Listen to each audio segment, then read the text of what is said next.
రవితేజ నటిస్తున్న 'భర్త మహాశైలకు విజ్ఞప్తి' మూవీ నుండి మొదటి పాటని రిలీజ్ చేశారు. ఈ సాంగ్ లాంచ్ ఈవెంట్ రాజమండ్రిలో జరిగింది. ఈ కార్యక్రమంలో డైరెక్టర్ కిషోర్ తిరుమల, ఆషికా రంగనాథ్, డింపుల్ హయాతి పాల్గొన్నారు.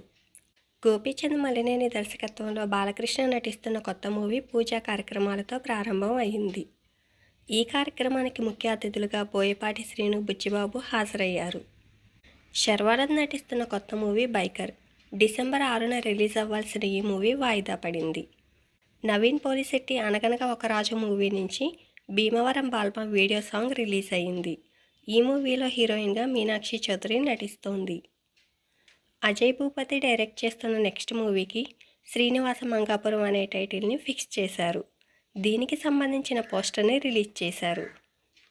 ఆనంద్ దేవరకొండ, వైష్ణవి చైతన్య కాంబోలో వస్తున్న మరొక మూవీకి 'ఎపిక్' అనే టైటిల్ని ఫిక్స్ చేశారు. ఈ మూవీని సితారా ఎంటర్టైన్మెంట్స్ నిర్మిస్తోంది.